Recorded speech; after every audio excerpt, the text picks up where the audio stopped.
गणेश चतुर्थी की 4 पौराणिक एवं प्रचलित कथाएं। व्रत में सुनने से दूर होंगे सारे संकट, मिलेगा अपार सुख। श्री गणेशाय नमः। संकष्टी गणेश चतुर्थी व्रत करने से घर परिवार में आ रही विपदा दूर होती है। कई दिनों से रुके मांगलिक कार्य संपन्न होते हैं तथा भगवान श्री गणेश असीम सुखों की प्राप्ति कराते हैं। माह की किसी भी चतुर्थी के दिन भगवान श्री गणेश की पूजा के दौरान संकष्टी गणेश चतुर्थी व्रत की कथा पढ़ना अथवा सुनना जरूरी होता है। इससे संबंधित 4 कथाएं प्रचलित हैं। पहली कथा पौराणिक एवं प्रचलित श्री गणेश कथा के अनुसार एक बार देवता कई विपदाओं में घिरे थे। तब वह मदद मांगने भगवान शिव के पास आए।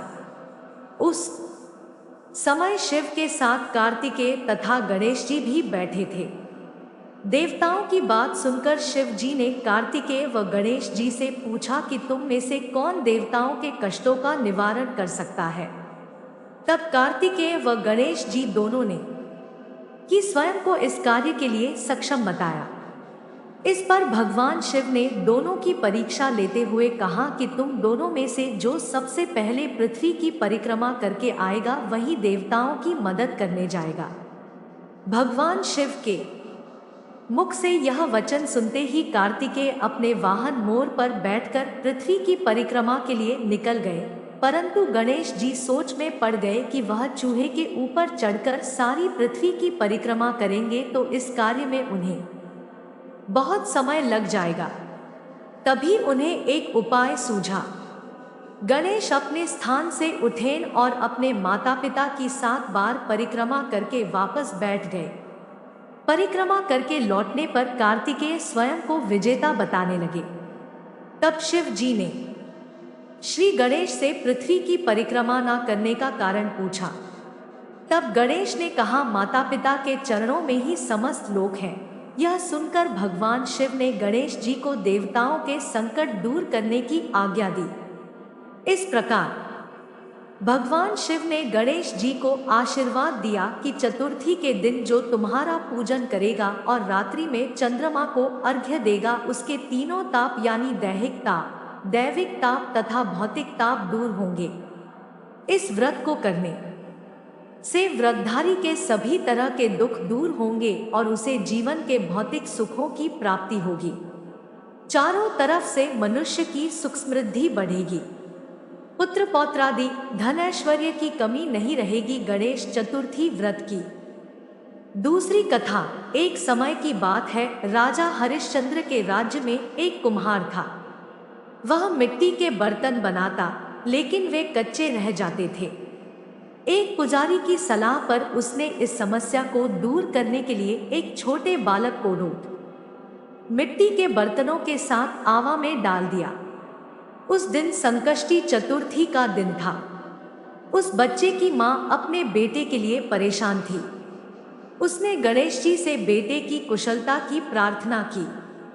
दूसरे दिन जब कुम्हार ने सुबह उठकर देखा तो आवा में उसके बर्तन तो पक गए थे, लेकिन बच्चे का बाल बाका भी नहीं हुआ था। वह डर गया और राजा के दरबार में जाकर सारी घटना बताई। इसके बाद राजा ने उस बच्चे और उसकी मां को बुलवाया तो मां ने सभी तरह के विघ्न को दूर करने वाली संकष्टी चतुर्थी का वर्णन किया। इस घटना के बाद से महिलाएं संतान और परिवार के सौभाग्य के लिए संकट चौथ का व्रत करने लगी। तीसरी कथा एक समय की बात है कि विष्णु भगवान का विवाह लक्ष्मी जी के साथ निश्चित हो गया। विवाह की तैयारी होने लगी। सभी देवताओं को निमंत्रण भेजे गए, परंतु गणेश जी को निमंत्रण नहीं दिया। कारण जो भी रहा हो, अब भगवान विष्णु की बारात जाने का समय आ गया। सभी देवता अपनी पत्नियों के साथ विवाह समारोह में आए। उन सब ने देखा कि गणेश जी कहीं दिखाई नहीं दे रहे हैं। तब वे आपस में चर्चा करने लगे कि क्या गणेश जी को नहीं न्योता है या स्वयं गणेश जी ही नहीं आए हैं। सभी को इस बात पर आश्चर्य होने लगा। तभी सबने विचार किया कि विष्णु भगवान से ही इसका कारण पूछा जाए। विष्णु भगवान से पूछने पर उन्होंने कहा कि हमने गणेश जी के पिता भोलेनाथ महादेव को न्योता भेजा है।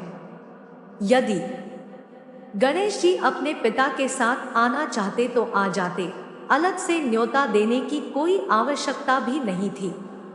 दूसरी बात यह है कि उनको 1.25 मन मूंग, 1.25 मन चावल, 1.25 मन घी और 1.25 मन लड्डू का भोजन दिन भर में चाहिए। यदि गणेश जी नहीं आएंगे तो कोई बात नहीं, दूसरे के घर जाकर इतना सारा खाना पीना अच्छा भी नहीं लगता। इतनी वार्ता कर ही रहे थे कि किसी एक ने सुझाव दिया, यदि गणेश जी आ भी जाएं तो उनको द्वारपाल बनाकर बैठा देंगे कि आप घर की याद रखना। आप तो चूहे पर बैठकर धीरे धीरे चलोगे तो बारात से बहुत पीछे रह जाओगे। यह सुझाव भी सबको पसंद आ गया, तो विष्णु भगवान ने भी अपनी सहमति दे दी। होना क्या था कि इतने में गणेश जी वहां पहुंचे और उन्हें समझा बुझाकर घर की रखवाली करने बैठा दिया। बारात चल दी। तब नारद जी ने देखा कि गणेश जी तो दरवाजे पर ही बैठे हुए हैं, तो वे गणेश जी के पास गए और रुकने का कारण पूछा। गणेश जी कहने लगे कि विष्णु भगवान ने मेरा बहुत अपमान किया है। नारद जी ने कहा कि आप अपनी मूषक सेना को आगे भेज दें, तो वह रास्ता खोद देगी जिससे उनके वाहन धरती में धंस जाएंगे। तब आपको सम्मान पूर्वक बुलाना पड़ेगा। अब तो गणेश जी ने अपनी मूषक सेना जल्दी से आगे भेज दी और सेना ने जमीन पोली कर दी। जब बारात वहां से निकली तो रथों के पहिए धरती में धंस गए। लाख कोशिश करें परंतु पहिए नहीं निकले। सभी ने अपने अपने उपाय किए परंतु पहिए तो नहीं निकले, बल्कि जगह से टूट गए। किसी की समझ में नहीं आ रहा था कि अब क्या किया जाए। तब तो नारद जी ने कहा, आप लोगों ने गणेश जी का अपमान करके अच्छा नहीं किया। यदि उन्हें मना कर लाया जाए तो आपका कार्य सिद्ध हो सकता है और यह संकट टल सकता है। शंकर भगवान ने अपने दूत नंदी को भेजा और वे गणेश जी को लेकर आए। गणेश जी का आदर सम्मान के साथ पूजन किया। तब कहीं रथ के पहिए निकले। अब रथ के पहिए निकल को गए परंतु वे टूट फूट गए, तो उन्हें सुधारे कौन? पास के खेत में खाती काम कर रहा था, उसे बुलाया गया। खाती अपना कार्य करने के पहले श्री गणेशाय नमः कहकर गणेश जी की वंदना मन ही मन करने लगा। देखते ही देखते खाती ने सभी पहियों को ठीक कर दिया। तब खाती कहने लगा कि हे देवताओं, आपने सर्वप्रथम गणेश जी को नहीं मनाया होगा और न ही उनकी पूजन की होगी, इसीलिए तो आपके साथ यह संकट आया है। हम तो मूर्ख अज्ञानी हैं, फिर भी पहले गणेश जी को पूजते हैं, उनका ध्यान करते हैं। आप लोग तो देवतागण हैं, फिर भी आप गणेश जी को कैसे भूल गए? अब आप लोग भगवान श्री गणेश जी की जय बोलकर जाएं, तो आपके सब काम बन जाएंगे और कोई संकट भी नहीं आएगा। ऐसा कहते हुए बारात वहां से चल दी और विष्णु भगवान का लक्ष्मी जी के साथ विवाह संपन्न करा के सभी सकुशल घर लौट आए। चौथी कथा। श्री गणेश चतुर्थी व्रत की पौराणिक कथा के अनुसार एक बार भगवान शिव तथा माता पार्वती नर्मदा नदी के किनारे बैठे थे। वहां माता पार्वती ने भगवान शिव से समय व्यतीत करने के लिए चौपड़ खेलने को कहा। शिव चौपड़ खेलने के लिए तैयार हो गए, परंतु इस खेल में हार जीत का फैसला कौन करेगा, यह प्रश्न उनके समक्ष उठा। तो भगवान शिव ने कुछ तिनके एकत्रित कर उसका एक पुतला बनाकर उसकी प्राण प्रतिष्ठा कर दी और पुतले से कहा, बेटा, हम चौपड़ खेलना चाहते हैं, परंतु हमारी हार जीत का फैसला करने वाला कोई नहीं है, इसीलिए तुम बताना कि हम दोनों में से कौन हारा और कौन जीता। उसके बाद भगवान शिव और माता पार्वती का चौपड़ खेल शुरू हो गया। यह खेल 3 बार खेला गया और संयोग से तीनों बार माता पार्वती ही जीत गई। खेल समाप्त होने के बाद बालक से हार जीत का फैसला करने के लिए कहा गया। तो उस बालक ने महादेव को विजय बताया। यह सुनकर माता पार्वती क्रोधित हो गई और क्रोध में उन्होंने बालक को लंगड़ा होने, कीचड़ में पड़े रहने का श्राप दे दिया। बालक ने माता पार्वती से माफी मांगी और कहा कि यह मुझसे अज्ञानतावश ऐसा हुआ है, मैंने किसी द्वेष भाव में ऐसा नहीं किया।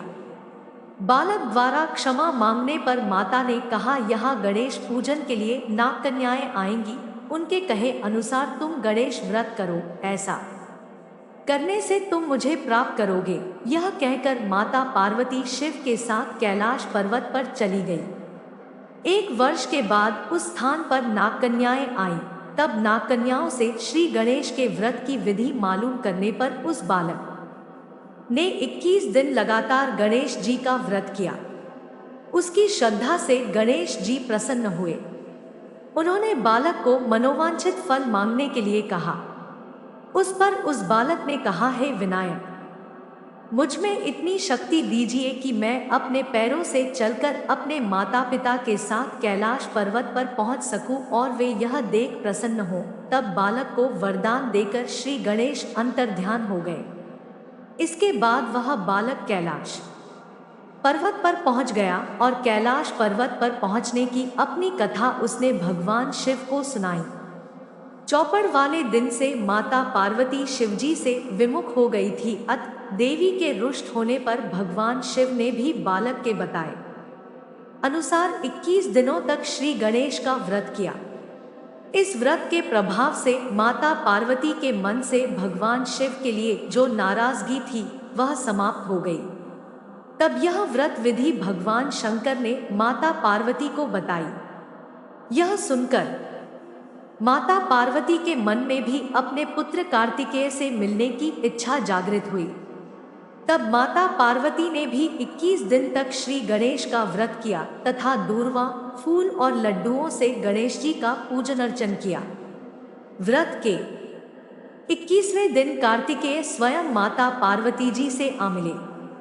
उस दिन से श्री गणेश चतुर्थी का यह व्रत समस्त मनोकामनाओं की पूर्ति करने वाला व्रत माना जाता है।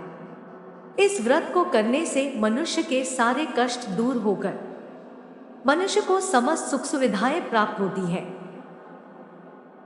बोलो गजानन भगवान की जय। दोस्तों, ये कहानी अगर आपको पसंद आई हो तो कृपया इस वीडियो को लाइक करें और ऐसी ही बहुत सारी कहानियों को सुनने के लिए चैनल को सब्सक्राइब जरूर करें। धन्यवाद।